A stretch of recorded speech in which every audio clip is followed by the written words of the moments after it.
At the heart of every digital breakthrough, there is a leader who dares to rethink, reimagine, and deliver. The Indian Tech Icon Spotlight honors all such change makers, and we are proud to bring a spotlight on one such leader today. I'm Sheetal Acharya, and let's welcome Gaurav Aggarwal, who is a dynamic tech leader driving large-scale IT transformations and managing high-impact global delivery teams. Hi, Gaurav. Welcome to our show. Hi, Sheetal. Thank you for having me. It's truly a pleasure to host you today, Gaurav. Pleasure is all mine. I think you guys are doing an amazing job, and through this platform, I am able to talk to the audience and give the inspiring message about my life and journey and how IT has shaped my career. Thank you so much, Gaurav, and I can't wait to start the conversation with you. Looking forward to it. So, Gaurav, let's boot up with the story of your professional journey. Sure. It's been 25 years. I'm in the tech industry. I've started as from the call centers, moving into the operational roles. I've started, in the first phase of my 25% of my career began with learning the core of the IT, how the IT industry works, what are the dynamics of the IT industry. And gradually I moved into the leadership roles. In my present roles, I am working as a client partner for one of the large organizations in Alberta. And I'm proud that I'm able to help customers through the IT. And, my team is able to deliver and bring success to the client's workplace. Wonderful. So, Gaurav, could you also share your career progression with us, like from your very first role to you shared your current role, but how it all began, from where it all started? I think this is a very interesting question. It's a long journey, 25 years. I've never thought that I would be, where I am today. I will be at that place when I began my IT career. Coming from a banking family, I started my career in the call centers back in the North India, in the Delhi NCR region. Like I mentioned before, I learned the dynamics of the IT, how the corporate world works. It was the first time for me getting into the corporate environment. There have been mentors for me throughout my journey. I have learned, I have failed in my life, and I have succeeded in my life through those failures. So failing and succeeding has been a part of the journey of my professional growth. From a call center technical employee, I moved into leading the large operations.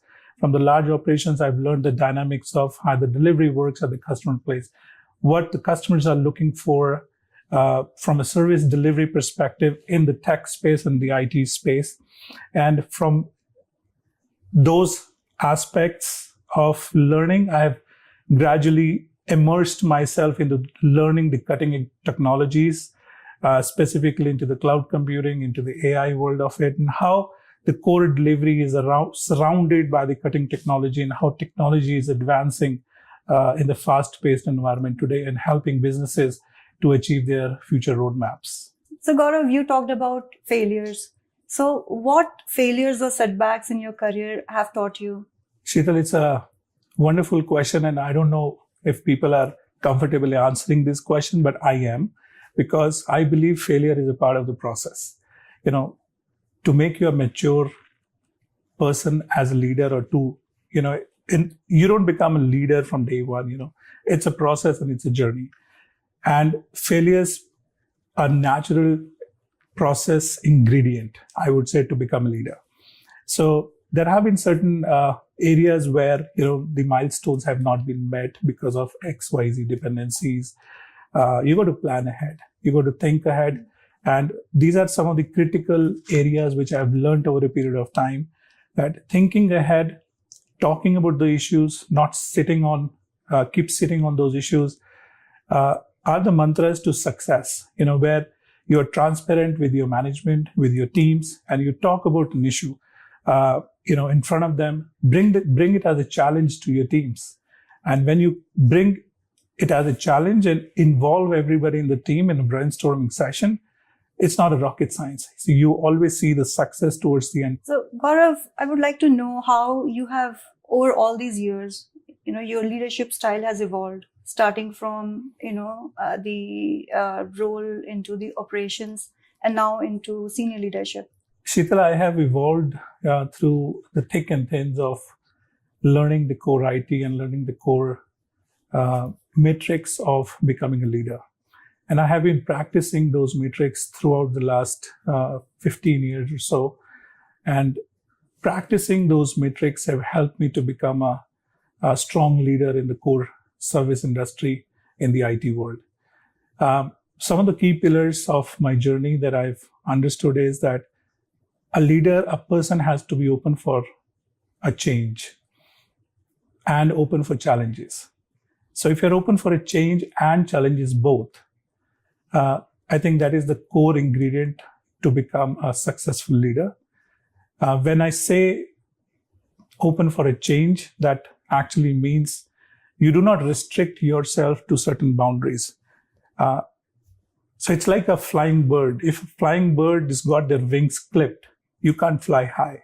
So if you really want to fly high, you do not need to see the depth of, where you're flying. You do not see how high you're flying. You just keep flying and keep achieving the new heights. And during this journey, if the weather is a problem, if there is a temperature is a problem, you do not look at those challenges. Those are the ingredients. When you're open for a change, when you know that your ambition is high, you actually sail through all those challenges and changes in your life to become a leader. And that's a really wonderful answer, and love the analogy how you explained flying high. I give you an example of a bird. Sure, thank you. So Gaurav, what according to you are the top leadership qualities? I'm sure that you will hear a lot of different insights from different leaders. My thought process goes for this question is situational leadership is the core of it, which means that you assume leadership within you as an individual, right? One is that you're given as a leadership position. Second is, the other aspect of it, or the flip side of the coin is, you become a situational leader. And if you have a situational leadership quality, that's one of the top quality I have learned and implemented throughout my journey. Second, I would say it's the thought leadership. You got to be a creative thinker, and you got to think ahead of the game. Keep the transactions to the team to deliver. You got to think ahead how you are adding value to the core business, how those actions and what your team is doing is creating an impact to the real world. And last but not the least, learning from failures is something that you should not be shy away with, because if you have never failed in your life, you would not have succeeded in your life as well. That's a wonderful answer. Thanks for sharing that with us, Gaurav. So Gaurav, we have seen drastic changes in past few years, wherein we have AI, which is ever evolving. So how do you keep up the pace, and what challenges you face while you talk to your customers? The thinking like a startup and executing like a startup and still being nimble about it, that's the key, for the success. And that's what the customers are looking for. Your go-to-market strategy, time to deliver, is something that customer is looking at. If you talk about doing something in ages and you take weeks about it, you will actually lose the interest of the customer that you are working for. You got to be prompt, implement technology, implement automation, having that thought, consistently going on in your processes. When you talk to the teams, embed that thought about automation. And when your teams and you yourself as a person, when you talk to the clients, they see the value coming out of your conversations. They will shy away from talking to you if you're not, if they do not see a value coming out in the conversations. And how do you create value is all about creating value for the customer in a shortest span of time nowadays using the cutting edge technologies. And how do you manage the stakeholder expectations? There are various facets of managing expectations of the customer. You got to customize your personas with various stakeholders without diluting your core values. I think that is the mantra of managing the customer expectations. Everyone is different in this world. Somebody likes technology, somebody likes process, somebody likes people. So it's a combination of person, people, and processes, and customize that as per the needs of your clients. I think that's when the client sees a value in you. And if you're able to deliver that, execute those, and keep your promises and deliver on those promises, it what makes you different in today's world. So Gaurav, what according to you are the key elements that can make or break IT projects or the IT transformation projects? Learning the needs of the customer and being transparent to the clients at every stage of the delivery or the transformation that you're doing for the client. I think that is the key to the success. Even if it is, the mistakes can happen in a large transformation project. You would have thought something, but it actually came out something else. It's a process. Now, there are multiple ways of managing those things. One, you work in the back end without informing your clients, without keeping them updated. Or the different strategy is, you be very transparent with the client. Hey, this is something that has gone differently that we did not expect. And this is something that we are doing about it. And these are some of the controls that we are implementing at the customer place that it doesn't get repeated again, so that you implement those learnings from those setbacks towards the other phases of your delivery. And that's how the large transformation works, that keeping the customer aligned and updated, understanding the need of the customer, and all those actions have to really within service delivery, we call it as if meeting goes without an actionable, if you're delivering something which is not measured today, it's all talks. So your actions have to be measurable. The quality can be checked, and you're keeping your customer updated very transparently in terms of how your processes, and take the regular feedback of the client. I'm not saying every single day, but at least a weekly or a fortnightly connect, with the client are the keys to deliver the large transformation projects. And those are great insights. Sure. Thank you. So Gaurav, what are the current trends in the industry these days that excites you most? So the aspects of AI and the pace of implementing the AI in today's world, one of the research that I was reading through one of the research firm is about industry is saying almost 25% of the jobs have been lost because of the implementation of AI. And if you do not keep your pace with the emerging technologies, for example, AI, learning the various aspects of AI, the agentic AI is the new keyword that you see and that you hear in every conversation nowadays. Cloud technologies, machine learning. These are some of the things that as a person, you got to keep yourself updated all the time. It changes overnight, Sheetal. It doesn't change it'll change in about 6 months or about 1 year. Gone are the days when the technology used to change in months.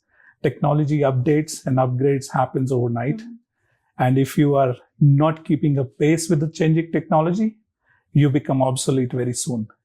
So AI, machine learning, natural language processing are some of the key aspects I would suggest each and every individual, they got to practice that. There are open source platforms available wherein you can develop your own large language models, LLM models, and customize it according to you as per the needs of the client.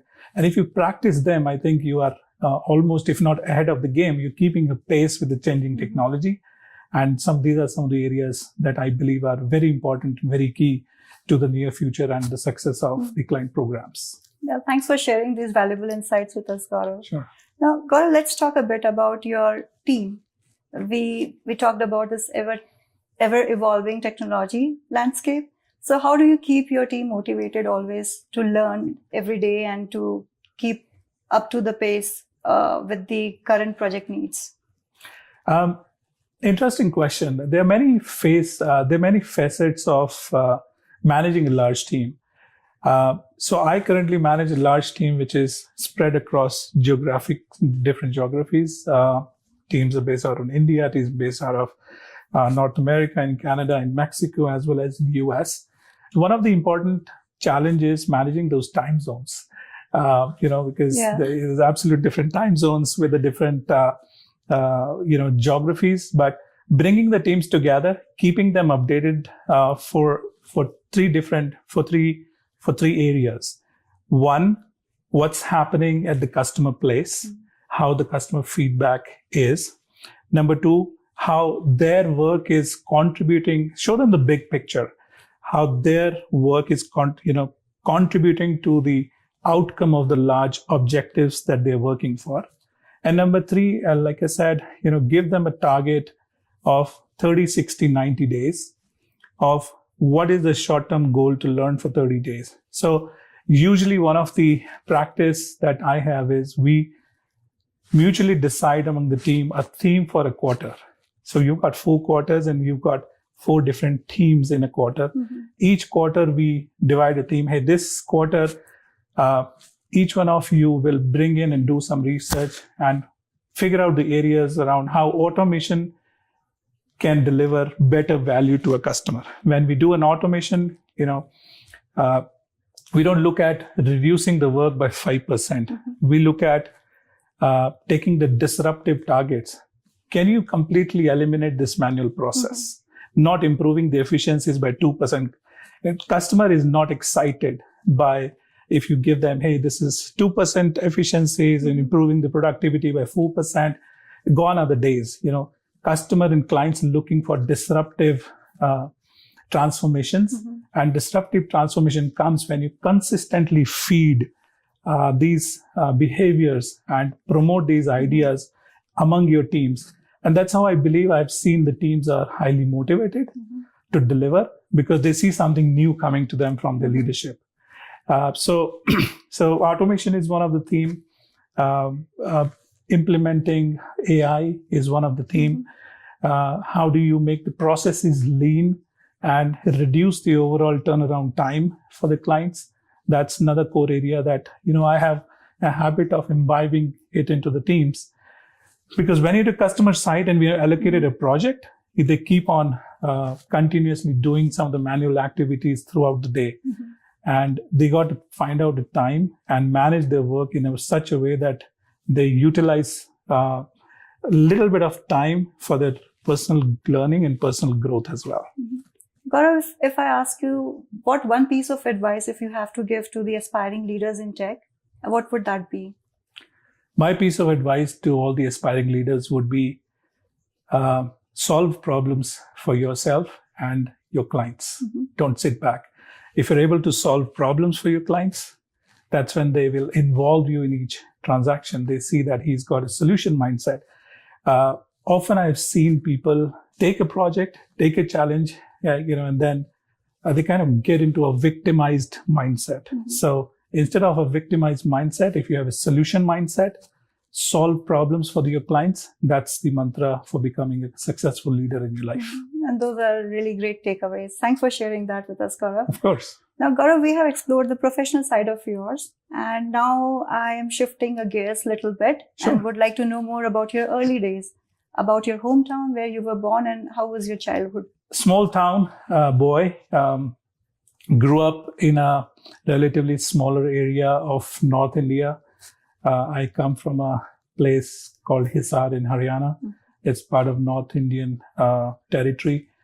Belonging to a service family, my dad was in the banking industry.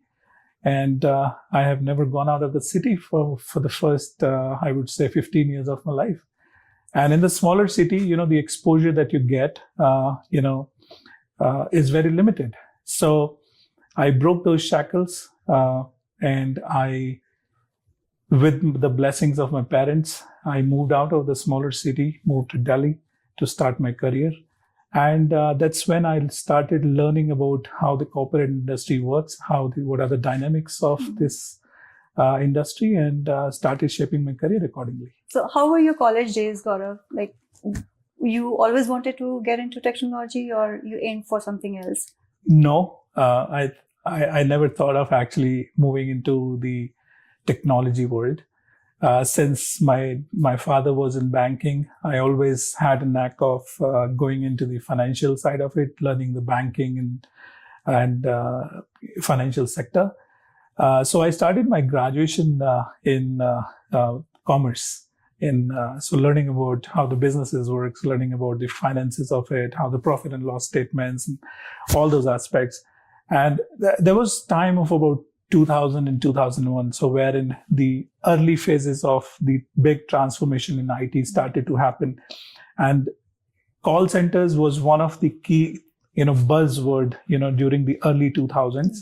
And that's what lured me towards an IT. And I had a feeling that I want to go and experience the core platform of how the call center industry works.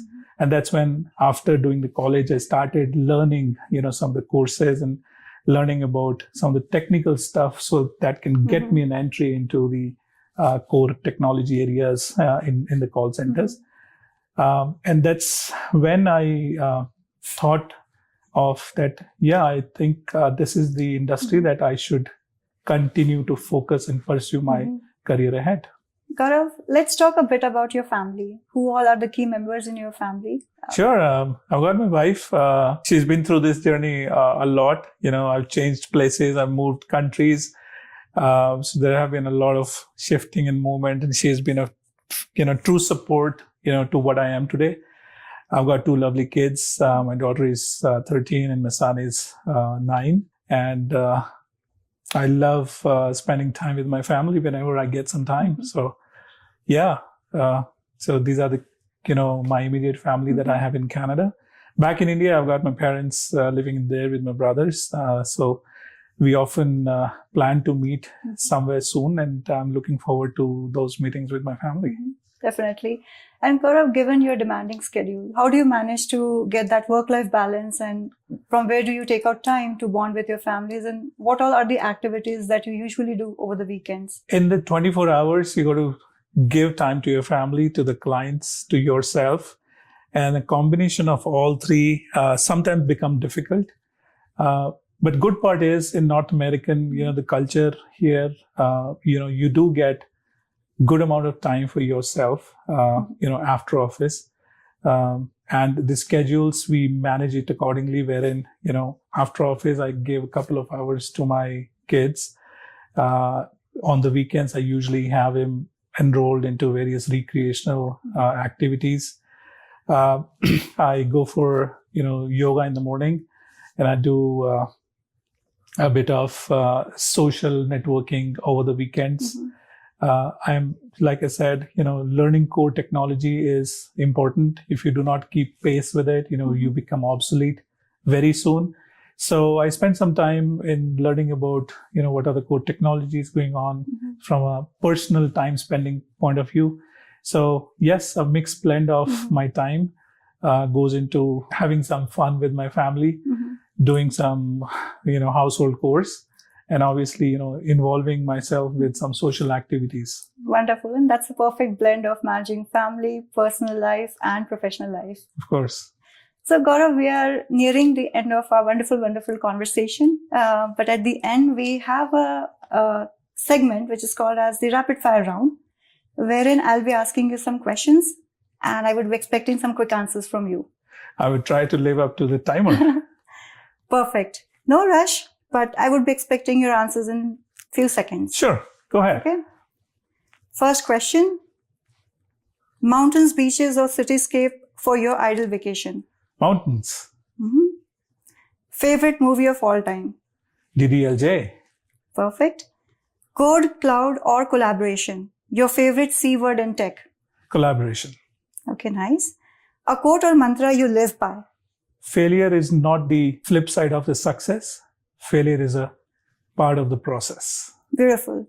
Text or call? Calling is far more better, I believe. It gives a personal touch. Okay. Next question.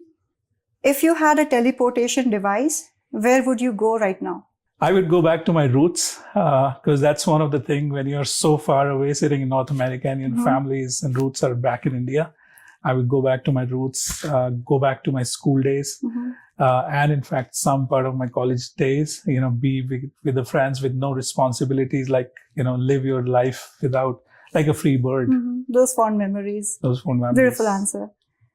Next question. If you could have lunch with any leader, living or historical, who would it be? I would like to spend time with Mr. Musk. The way he thinks, the way he has disruptive ideas in terms of improving, the lives of people. by infusing the core technologies, the work that he's doing predominantly. I mean, there are other aspects of what's happening across the globe, but if I have to really get into the work he's doing, in the SpaceX, implementing the new technology from an internet service providers, he's doing so much on the robotics, AI world of it. I think I would love to spend some time with Mr. Musk. Wonderful. And the last question. How many tabs are open in your mind right now? I think I'm just focusing on this particular interview right now.